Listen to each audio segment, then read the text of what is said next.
I'll start with a statement, if that's okay. Good morning. I want to welcome you all. I also want to welcome our KISD community. I know that there have been a lot of questions in and around our return to learning this fall. I want to start with, we understand the dynamics and the fluid nature of this situation. It's really unprecedented. It's unlike anything that we have been charged and asked to navigate in my educational career, and I want to make sure that everyone understands that we are going to be very deliberate and very intentional in ensuring that we're doing everything possible to make a safe return, particularly for face-to-face instruction, possible come August 17th. That being said, we are going to be asking for cooperation. We're going to be asking our parents and our community to assist in our efforts, because we realize that this is a big lift. This is a heavy lift, and it's going to require a lot of work on behalf of many. But I think that we can make this lift. We've got a dedicated staff, a tremendous team that has already either returned or will be returning in the coming days, and we are being very deliberate and, like I say, ensuring that our students, our staff, and our community are going to be safe when we return. I think that it's important to emphasize that this is a very, very dynamic situation. And so as we're going to discuss the framework very briefly this morning and our intention for returning to learning come August 17th, we also know that we've got to be very flexible. And our plan has been designed with flexibility at the very forefront. Aside from safety, we know that we have to have a very adaptable plan to be able to navigate whether we are turning on virtual, turning back on face-to-face, and alternating between those platforms. So as of right now, August 17th is our projected date to start the school year. We're going to be bringing back teachers on August 4th. Of course, all other administrators and those on contract have actually already returned. We've been back in offices, open campuses, since really June 1st. And so we feel very confident that we're going to be able to make this happen in a safe manner. The platform that we are going to be implementing is really going to be a two-pronged approach. It's going to be a parallel approach. We're going to allow, obviously, the students whose parents feel comfortable in returning for face-to-face instruction to do just that. It will be very similar to the traditional experience that students had prior to spring break, with the exception of some pretty intense cleaning protocol, face covering protocol, other mitigation efforts that we're publishing as we speak to ensure that we're trying to do everything we can to decrease the potential spread of COVID-19. Along with that, we're going to be also offering the virtual, both synchronous and or asynchronous platform for learners that intend to remain at home. We will be working hard diligently to provide the technology support, whether that be hardware devices and or connectivity for any students that do not have the necessary means to log in and learn remotely. From a synchronous asynchronous, I like to use the terminology live and or recorded lessons. Synchronous being, in essence, students will be able to follow their schedule and actually log in to their teachers' classrooms via Zoom and other technology platforms that we'll be working to train our teachers to utilize, so that the students are, in essence, following their 7-period day or their course schedule and are actually able to interact in a live format with their teachers and within their classroom. The asynchronous or recorded, maybe even pre-recorded lessons are going to be a little bit more similar to what we experienced in the spring, except we're going to actually be putting in place the engagement with the individual students, teachers, rather than using a Edgenuity platform and another platform. So the students, if for whatever reason, maybe they're ill, just can't log in during that class period, they're actually going to have the opportunity to log in at a later time, maybe even a later date, to capture the lesson that they may have missed from an asynchronous standpoint. Again, in looking at running these platforms parallel to one another, we recognize and appreciate the fact that this is going to, again, require the efforts on many. First and foremost, our teachers. Learning to navigate not only a face-to-face instructional environment with additional protocol and procedures for safety, but also navigating the virtual platform to ensure students that are learning from their home are going to be, in essence, have full access to the instructional support that they would have in a face-to-face environment. It's also going to require a lot of efforts on our parents' part. We recognize that there's going to have to be training, there's going to have to be assistance, there's going to have to be hotlines established, all of which we're planning to provide so that parents can also understand how to navigate this virtual platform if they so choose. The flexibility that we are working to build in, I think, is really important. Because as we're analyzing, just as you are and our viewers are, the COVID-19 situation and seeing how fluid it is, we know that we may have to pivot to an all-virtual environment in the event that we have a surge in COVID-19 cases. Whether that be within our student population and or staff population, we need to have that parallel option that is running in sync to be able to pivot to very quickly. And so it's really going to be the flip of a switch. The other, I think, benefit that we are providing our learners and our community is the ability to transition between platforms. So a student may elect to start the school year on the 17th face-to-face and then transition to a virtual, either synchronous or asynchronous learning platform, live or recorded, pre-recorded platform, and vice versa. I think that it's going to be a very simple process to transition from face-to-face to virtual. It's going to take a little bit more to transition from a virtual to face-to-face. We're going to have some lead time to ensure that we have everything structured and ready for students to return from virtual to face-to-face, i.e. setting up desks, making sure the instructional materials are ready, etc. So we're going to have a little bit of a lead time for that transition, but we're going to be able to make that happen rather than students and or parents having to wait, say, to the end of a grading period or even the end of a semester to make that transition. We realize that we're a pretty unique school district with almost a 30% mobility rate, and we need to be as accommodating as possible because we're just going to be transitioned throughout the school year, particularly now as a result of COVID-19, and we want to make sure that we're meeting the needs of all of our students and families throughout the course of the year. We've had the opportunity to meet with our administrators the last couple of days. Of course, we had the opportunity to visit with our school board. We think that we have a really solid, a good plan. One of the things that, again, as a superintendent, now going on 10 years of experience in this position, that is really resonated is, I think, dependent upon how well we start this school year and how well we run the parallel platforms, again, both face-to-face and virtual, is going to ultimately determine our long-term success.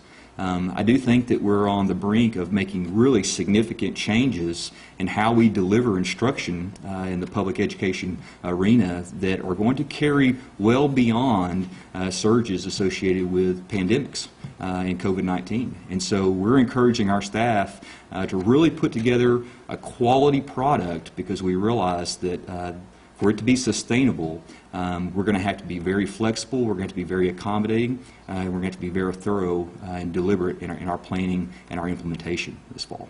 I'll pause there and try to answer any questions that you may have.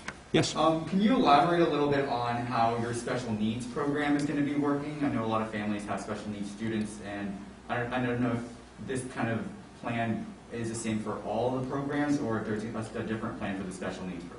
Yeah, that's a great question. The question was, how do we plan on accommodating our special needs students and populations? We recognize in reflecting on the spring semester that we may not have done as good of a job of making sure that their educational needs and provisions are being provided. We were really forced into a position of trying to stand up a platform very quickly as a stopgap. we're going to be working individually, and teachers are going to be working individually with students this coming fall semester, particularly in the virtual environment.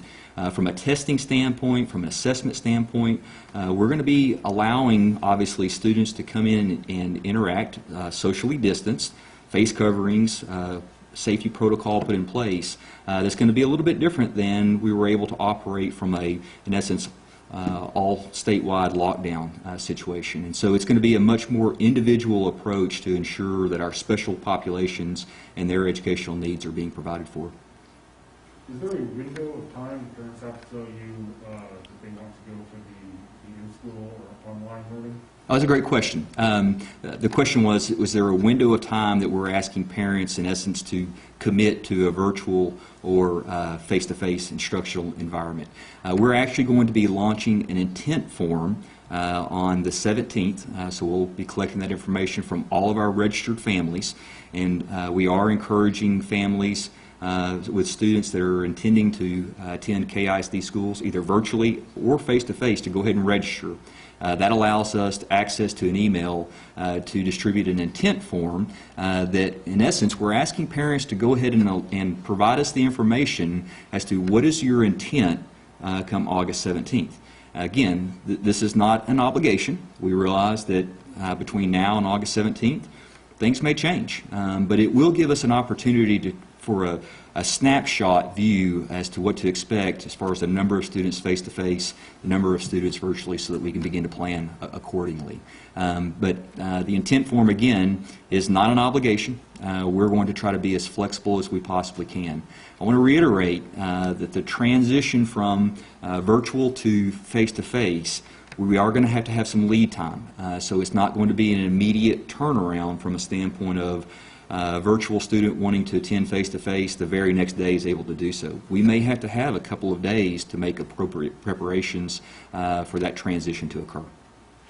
Dr. Crack, so a lot of our viewers are asking about the nutrition program. How will lunches and breakfast be handled? That's a great question.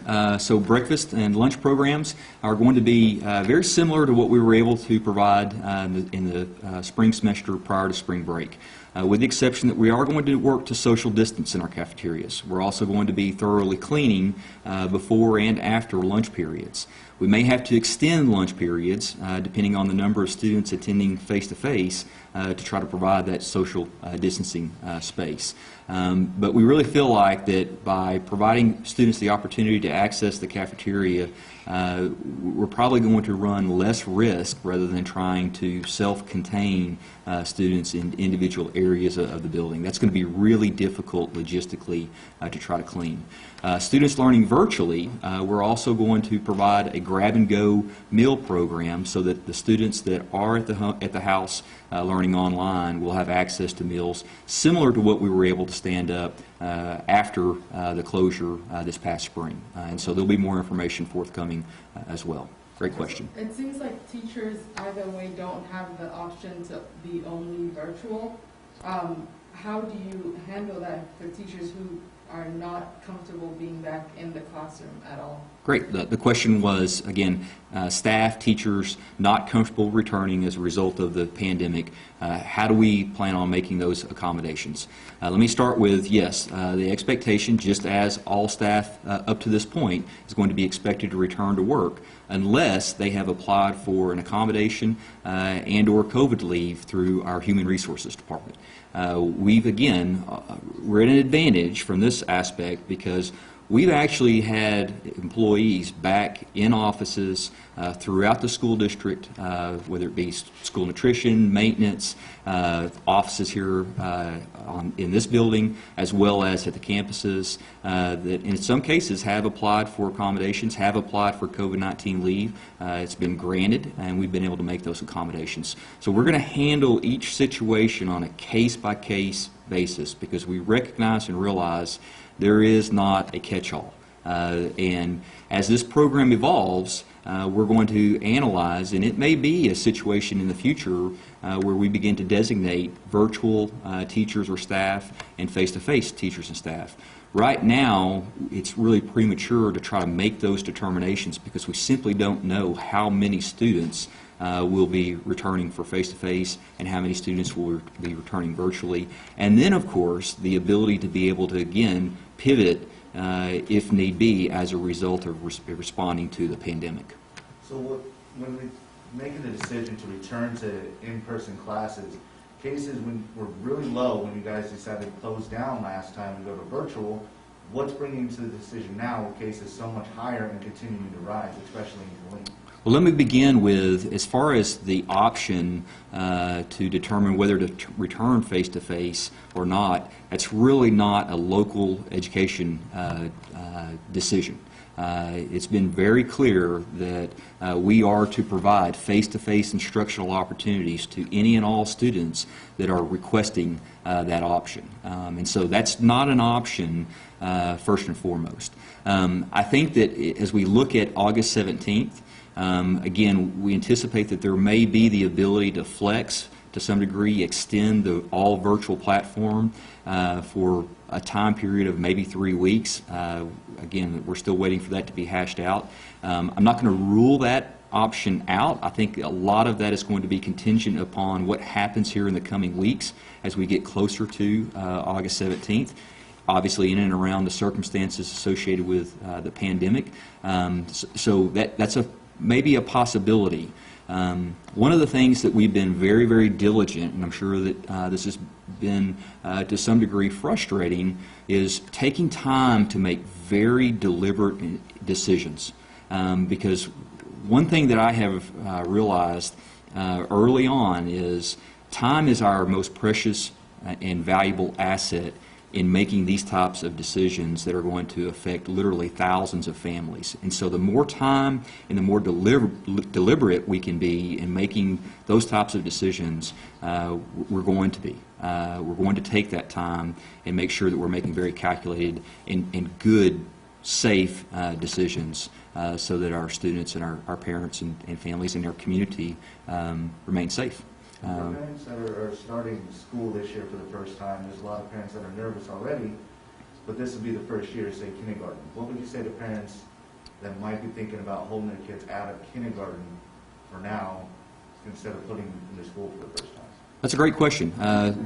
New parents to the district, say a kindergartner that's going to be newly enrolled in KISD, first and foremost, we welcome. We realize that, again, these are very, very unique times and circumstances.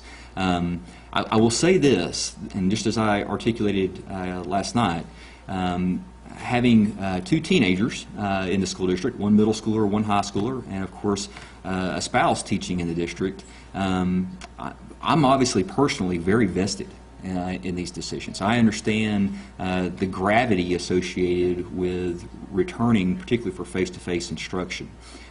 We're not going to make decisions recklessly. We're going to analyze the situation in its entirety. We're going to be looking at trend lines. We're going to be following guidelines that will help us to mitigate potential spread of COVID-19. And in the event that we just simply deem it not appropriate or safe to be able to return, we'll make decisions accordingly. And I think that is one of the things that really resonated with our survey, which we actually had about 2/3 of our student population represented by parent responses, which is phenomenal, and we're very appreciative of the survey responses. But it truly is a very mixed, almost evenly split comfort level as far as returning for face-to-face or remaining virtual. And so we're going to work diligently to try to meet the needs of all families, all learners, knowing that this is a very, very split perception in regards to exactly what needs to transpire. It's also why we're dedicating our abilities and resources and efforts to provide both platforms so that students and families ultimately have the ability to make the choice. How are you going to be providing both platforms? Is the same teacher, the same class going to have to do their regular class and their online platform? Are they going to be able to cope with that?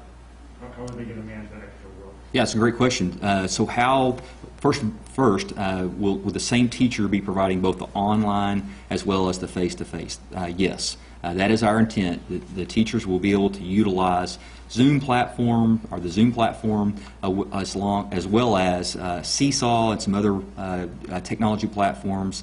While they're teaching face-to-face, students will be able to log in and learn with their classmates from that same teacher. Now again, this is going to be a big part, or the part, of our professional development that we're really going to be focusing on and intentional, because that's going to be a change from the spring semester. It's not going to be in essence, pre-programmed canned program the students will be logging into like Edgenuity. This will be the teacher, their teacher, teaching both face-to-face and synchronous and asynchronous instruction through the virtual platform.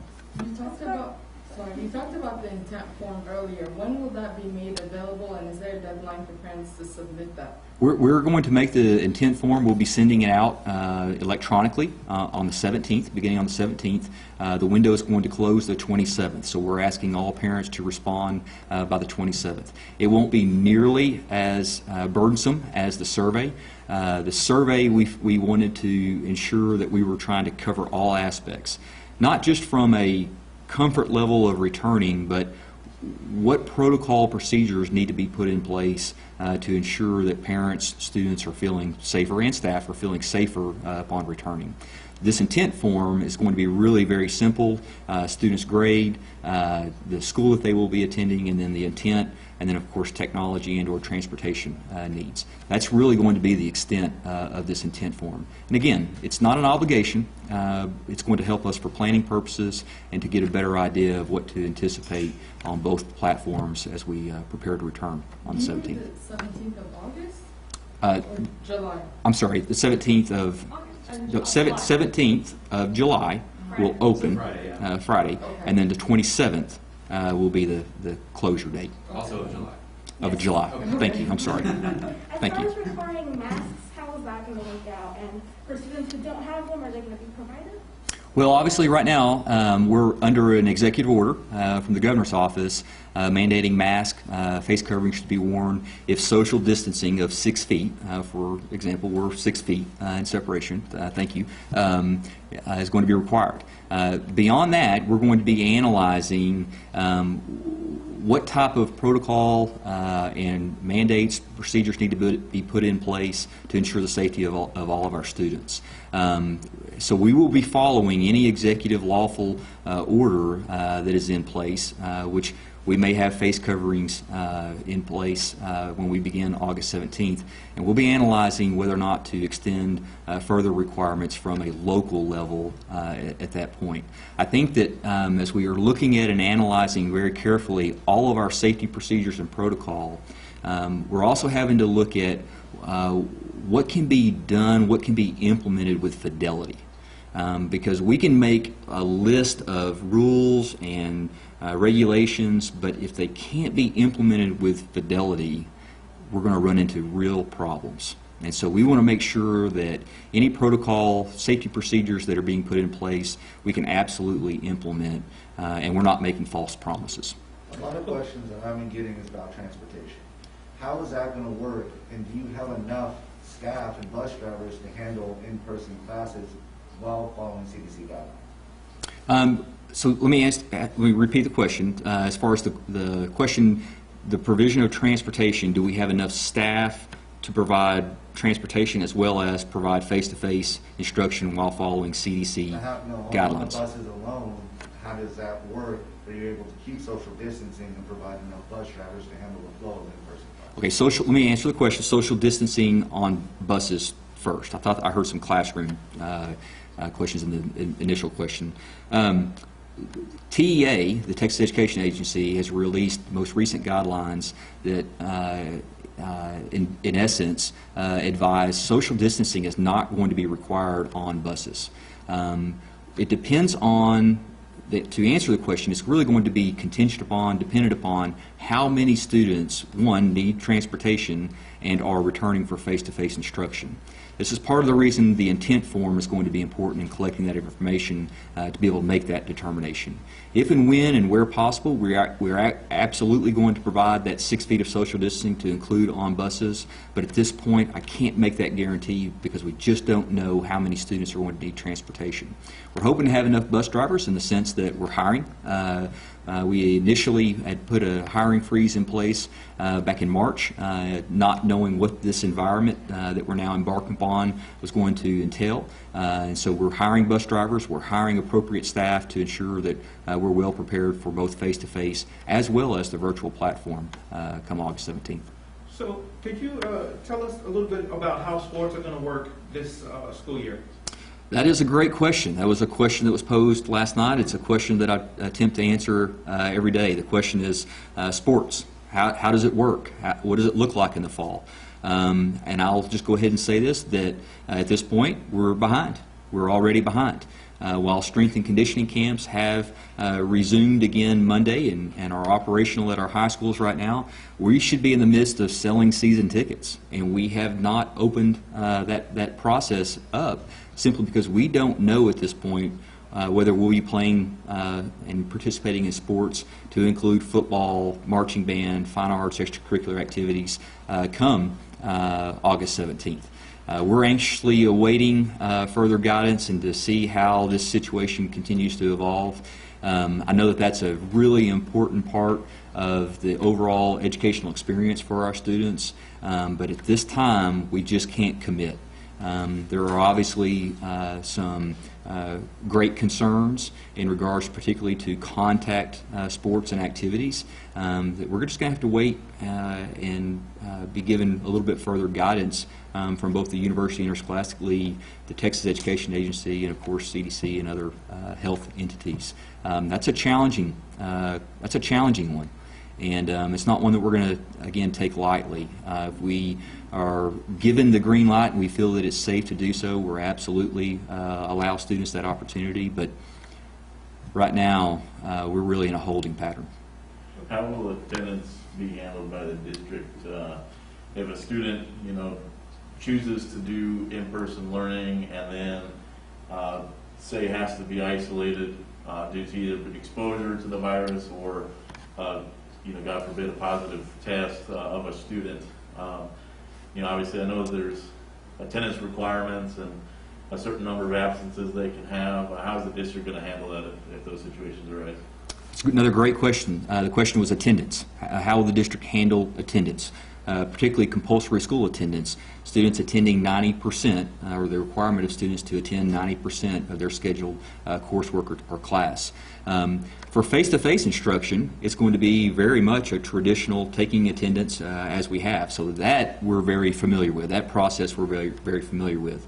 I think, again, one of the advantages to the program plan that we've developed, virtual, is students will be able to immediately go from face-to-face to online instruction for whatever reason they need to be, and we'll actually be able to go in and look at login information and automatically record attendance based upon their login, but also time spent on task, whether that's live and or asynchronous, and so or pre-recorded, and so that's going to be a tremendous benefit. That we're going to be able to actually track attendance, whether the students are face-to-face and or on the virtual But due platform. to the circumstances, if a student is even, due to health reasons, not able to log in, say they're just ill enough to the point where they can't log in, and they fall under that 90%, will that be held against them? Is that a district policy, or is that like a TEA policy? Anytime we have a student, the question is what happens to students if they're ill, they can't complete the 90% of the required coursework or class time. Anytime we have a student fall below that 90%, we work with individually. Again, I think that a big advantage to the program that we have put together and are providing our community is the pre-recorded and or recorded lessons with the individual teachers, so that the student will have the ability to go in at a later date or time and recapture those lessons that may be missed. I think that's a tremendous benefit. It's also a tremendous benefit for students that may be learning face-to-face. They'll also have access to those lessons. If there's a concept that was just a little bit more challenging, they'll be able to go back and watch that lesson and try to fill those gaps that they may have missed for whatever reason in that face-to-face environment. If someone, for whatever reason, does test positive, whether it's a student or a teacher, what plan does the school have in place to, do you guys shut down the school, the classroom? Like, do you guys do your own contact tracing? How is that going to work? It's a great question. So what is the response? The question is, a student and or staff test positive for COVID-19. What is the district's response? And this has been at the very forefront of our discussions from the very get-go, actually mid-March. And let me answer the question first. It's going to be on a case-by-case, individual analysis situation. We're going to have to look at the circumstances entailing each case, just as we have this entire summer with our strength and conditioning program, and then make the decision as to whether or not we need to request self-isolation for a classroom, the self-isolation of the entire campus, and or multiple campuses, and or unfortunately perhaps the entire district. It's really going to be contingent upon the individual circumstances that we're having to navigate. A presumptive, unconfirmed or non-confirmed positive case doesn't necessarily dictate the closure of a campus. It's just going to really be contingent upon all of the variables and circumstances in and around that individual case. Again, I feel like that we're in a good position because we've experienced this. Through our strength and conditioning camps, which we've had almost 1,000 students involved in this summer, as well as having the ability to navigate this terrain with our staff already being back at work. What about common areas like the library where kids, go through the same books constantly? Are those going to be closed? Or are you guys going to be actively sanitizing that? What's going to be the case for that kind of stuff? So as far as the sanitation protocol, particularly in the common areas, we are working to contract additional custodial services to do just that. We're going to try to mitigate through our cleaning efforts all the common areas as really being a priority, because we realize that is potentially our greatest risk, or areas of greatest risk. So whether it be cafeterias, restrooms cleaned in between classes or during classes, in between breaks, we're going to be analyzing and working to mitigate all those risks. Playground equipments. Our intent at this point in time, beginning August 17th, is to allow and provide for opportunity for recess, but the playground equipment we're going to pause.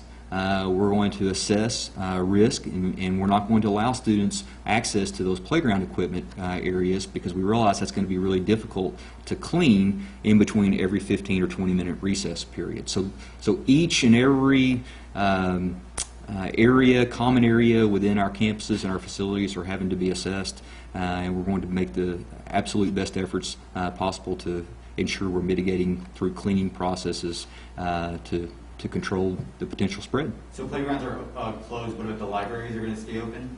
Libraries will be contingent upon the number of students. Again, we're going to work to social distance, just as we will other areas of the buildings. As far as books, yet to be determined. Again, the benefit that we have with really moving towards this virtual environment, a lot of resources, instructional resources to be included, can be accessed via the web. And so if it's deemed that we just really can't clean appropriately in between students touching books and there's the potential spread, that'll have to be a decision that we'll have to make. We're getting some real-time questions about high school band and choir, and are students, especially in high school, going to be moving between classes, or are they going to be stationary in one room all day? Now, the students that return for face-to-face instruction are going to have the ability to move between classes. If you can kind of think about a 7-period day for high school students in particular, it's absolutely impossible to bring all of the disciplines into each individual classroom so the students don't have to be mobile and move from class to class. We've looked at that as an option, and logistically, when you kind of start thinking about the hundreds of courses that are offered across particularly our high schools and middle schools, it just becomes really next to impossible. So they're going to have the ability to move. This is also why I say if and when we have a positive or presumptive positive case, at the middle school and at the high school level, it becomes much more complicated. The question was asked about contact tracing. We're not naive in thinking that we're going to be able to immediately contact trace a presumptive positive case all the way through, particularly a high school situation. So that is just a reality that we've come to. And I think that if you kind of look at how COVID-19 is playing out here in the county, in the state, across the nation, contact tracing is beyond a science. There are absolute complications as we start looking at how do we do a thorough job, because the fact of the matter is we're communal in nature.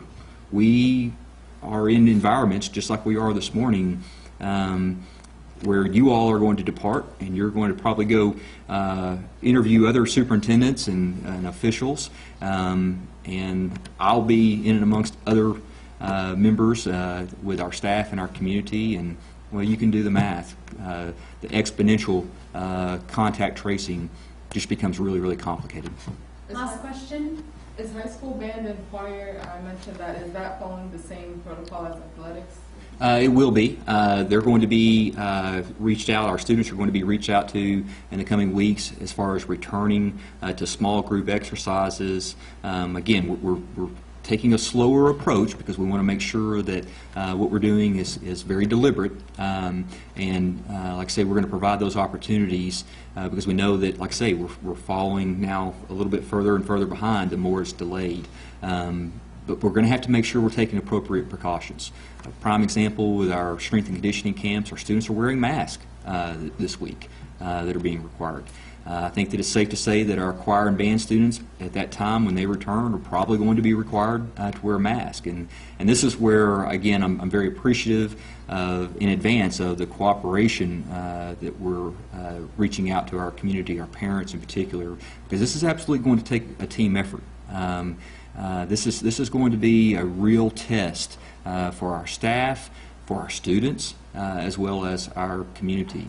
But I think that we've developed a plan to try to mitigate risk as much as possible and still meet the requirements of returning face-to-face, as well as providing the flexibility to pivot to a virtual learning environment as needed. All right. Thank you guys so much. We appreciate it. Thanks.